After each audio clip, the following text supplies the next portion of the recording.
जय श्री राम मित्रों, आप विचार कीजिएगा हमारे बातों पर। बहुत ही विशेष मुद्दे पर मैं बात करने चाह रहा हूँ। जो भारतीय लोकतंत्र है, जो भारत की राजनीति है, यह वामपंथियों के अधीन है। मैं ऐसा क्यों कह रहा हूँ, इस पर आप विचार कीजिए कि इस देश में जब भी हिंदुत्व के लिए क्रांति आती है तो कुछ न कुछ षड्यंत्र रचा जाता है। आप विचार कीजिएगा। इसके पहले हुए थे पंडित लाल बहादुर शास्त्री। हमारे देश की जो प्रधानमंत्री रहे, वो हिंदू एकता के लिए, सनातन के लिए वह क्रांति ला रहे थे कि उनको विदेश बुलाया जाता है और उनका विदेश में ही खाने में जहर दे दिया जाता है। आप विचार कीजिएगा। सुभाष चंद्र बोस, जो एक हमारे हिंदू सम्राट नेता हुआ करते थे, कभी उनको विमान दुर्घटना में संदिग्ध हत्या होती है। ये मैं क्यों कह रहा हूँ, आप समझो, विचार कीजिएगा। अभी जो मोदी आए थे तो हिंदू एकता, हिंदू धर्म, जो कह रहे थे कटोगे तो कटोगे, एक रहोगे, सेफ रहोगे, हिंदू राष्ट्र का निर्माण होगा, उद्देश्य से आए थे। लेकिन अचानक से फिर से जातिवाद। आप सोचिए, ये अंग्रेजों की चाल तो सदियों से रही है कि इनमें जातिवाद खत्म ना हो, इनमें जाति कैटेगरी, जातियाँ बनाई ही इसलिए थी कि इनको एक पक्ष को लाभ देंगे, आरक्षण के नाम पर भटकाएंगे, लड़ाएंगे, फिर ये हिंदुत्व कमज़ोर होने लगेगा। वैसे ही अभी आपने देखा कि हिंदू एकता काफ़ी तेज़ से जागृत हो रहा था, काफ़ी एक हो चुके थे, हिंदुओं में संगठन होने लगा था कि अचानक से फिर से जातिवाद परोस दिया गया। अभी आप सोचो कि ऐसा क्यों हुआ था।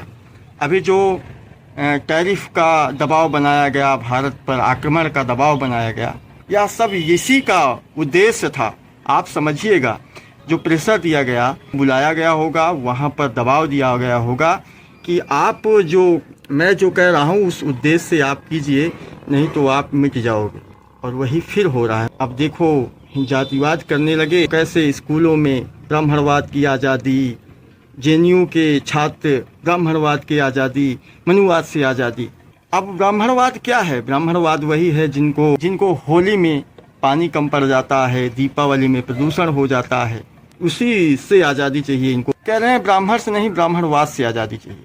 तो आप विचार कीजिएगा, सोचिए, मंथन कीजिएगा कि ये जो हो रहा है यह विदेशी ताकतों की वजह से हो रहा है। आपने देखा होगा जातियां बनाई गई अंग्रेजों द्वारा, कैसे जातियां विभाजित की गई, कैसे आरक्षण के नाम पर इनको लड़ाया गया, कैसे गलत इतिहास पढ़ाया गया, कैसे जो हमारे देश के सूरवीर थे, जो क्रांतिकारी थे, उनको आतंकवादी बताया गया, उनको देश का गद्दार बताया गया। अब सोचो आप, जो वीर सावरकर, जो हिंदुत्व के लिए, हिंदू धर्म के रक्षा के लिए, जिन्होंने काला पानी पूरा जीवन नाश कर दिया, जिन्होंने अपना घर परिवार, बीवी बच्चा और पूरा जीवन एक काल कोठरी में तुम्हारे हिंदुत्व के लिए लड़ा, उनको आतंकवादी बोला जाता है इस देश में। अब आप सोचो, जो भगत सिंह, चंद्रशेखर आज़ाद, जिन्होंने अपना बचपन छोड़ पूरी जवानी देश हित के लिए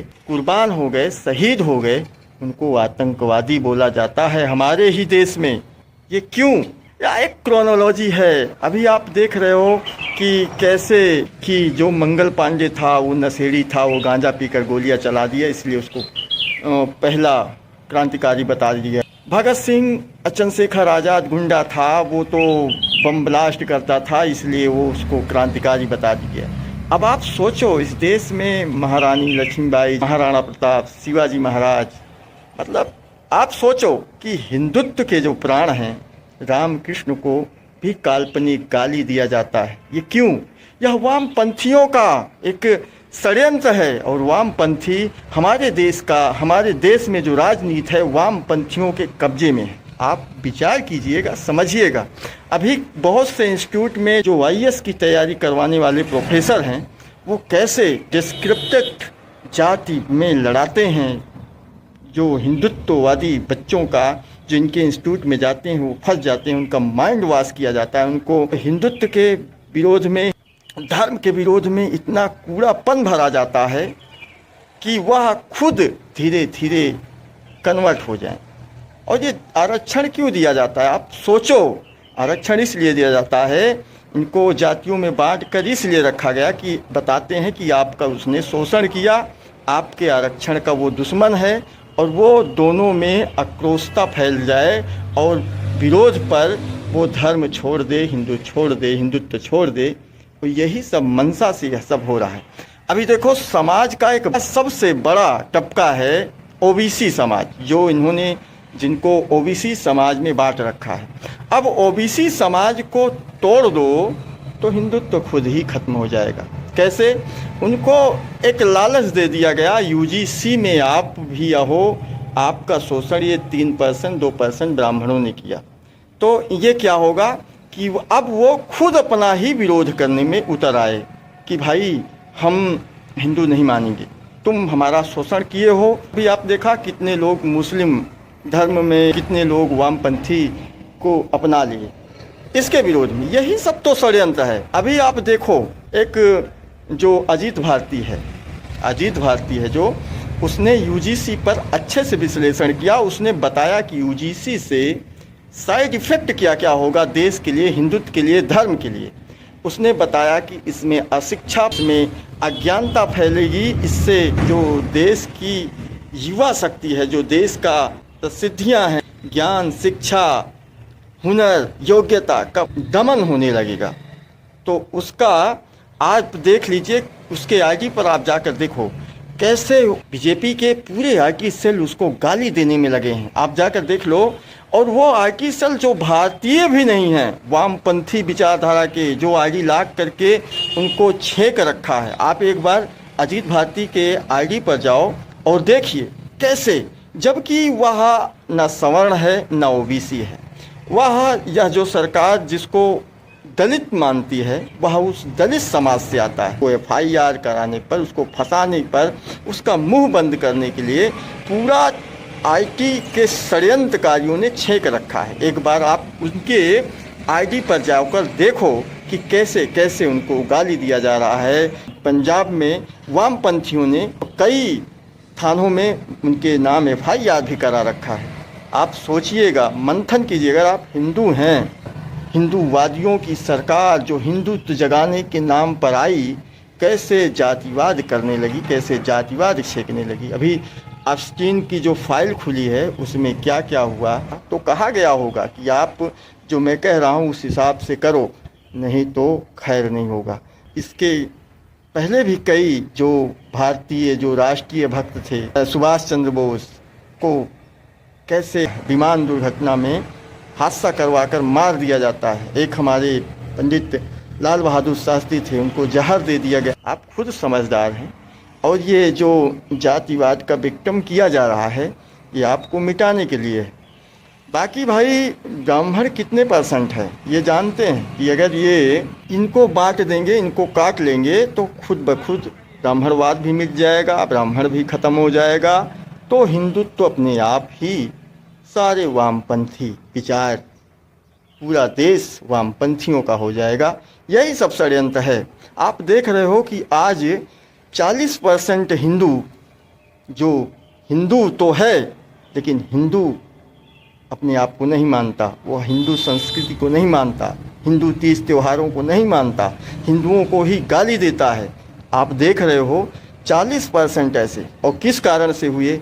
यही कारण से, उनको आरक्षण के नाम पर भड़का कर, उनको लड़ा कर कि तुमने हमारा शोषण किया, गलत तरीके से पढ़ाकर।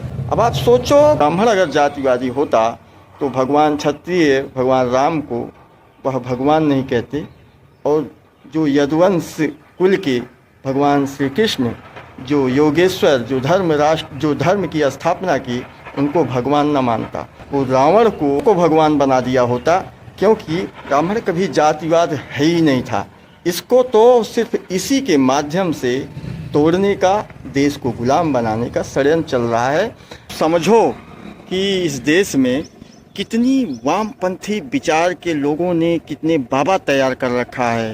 राम रहीम, रामपाल, मतलब आप सोचो, क्रिश्चियनिटी के माध्यम से रविवार को हिंदू फंसता है, हिंदुओं को कन्वर्ज किया जा रहा है। अभी आप देख लो कि हिंदू इनके क्रिश्चनों में जाते हैं, वहाँ पर धर्म नष्ट किया जाता है, उनको हिंदुओं के ही विरोध में भड़काया जाता है। मंदिर मत पूजो, मंदिर मत जाओ, धर्म मत मानो, तुम इन्हें होली त्यौहार, दीपावली त्यौहार मत मानो, ये सब बकवास है, धूप बत्ती अगरबत्ती सब बकवास है।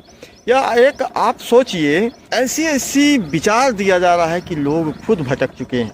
40% मैं आंकड़ा दे रहा हूँ, 40% हिंदू ऐसा है जो खुद हिंदू पर ही प्रहार करता है, अपने सनातन पर, अपनी संस्कृति पर, अपनी सभ्यताओं पर, अपने तीज त्योहारों पर वह मजाक उड़ाता है, वह मजाक बनाता है और नष्ट करने पर लगा है। आप विचार कीजिएगा, इस पर मंथन कीजिएगा कि आप बिल्कुल गुलामी के कगार पर हैं। मुस्लिम जिहाद से ज़्यादा खतरनाक ये आपके बीच में जो अंदर घुसकर कन्वर्जन का जो खेला खेला जा रहा है, इससे ज़्यादा दिक्कत है। यह जो लालच दिया जा रहा है, आर्टिकल बनाए जा रहे हैं तुमको फंसाने के लिए, तुमको मिटाने के लिए। एक बात याद रखिएगा, अगर आपको लालच दिया जाएगा तो आप इसके विरोध में दिया जाएगा, आप उससे विरोध करने लगेंगे, आप अपने ही धर्म का फिर मजाक बनाने लगेंगे, उससे ईर्ष्या करने लगेंगे, आप में द्वेषता जन्म लेगी और आप धर्म छोड़कर भटक जाएंगे। यही सब चल रहा है। अगर आप ओछी मानसिकता और तुच्छ मानसिकता से ऊपर हैं, जातिवाद से ऊपर हैं, तो विचार कीजिएगा, समझ में आ जाएगा मैं कहना क्या चाह रहा हूँ। इस देश में यह आज़ादी के बाद ही वह जानबूझकर डाल कर गए थे अंग्रेज कि हम एक बार फिर इनको गुलाम बनाएंगे, और उसी के आधार पर आज विदेशी ताकतें इन पर दबाव बनाकर ऐसा करने पर मजबूर कर देती है। मोदी की राजनीति से आपको समझ आ गया होगा, समझ जाओ, जाग जाओ। बाकी भाइयों, हिंदुत्व को बचाने के लिए आपके पास कुछ नहीं है। राजनीति तो आप देख ही रहे हो, राजनीति कठपुतली हो चुकी है वामपंथियों की, जहाँ चाहती वहाँ पर नचाती है। आपके इतिहास को बर्बाद करके आपके भूगोल को बदल दिया गया है। कितने राज्य देश काट गए हैं, आपके नौराज्य भी ख़त्म हो चुका है। अब अगर आप बचा पाओ तो बचा लो, नहीं तो खुद नष्ट हो जाओ। आप विचार कीजिए, एक चैन सिस्टम से यह वामपंथी विचार के लोग काम कर रहे हैं।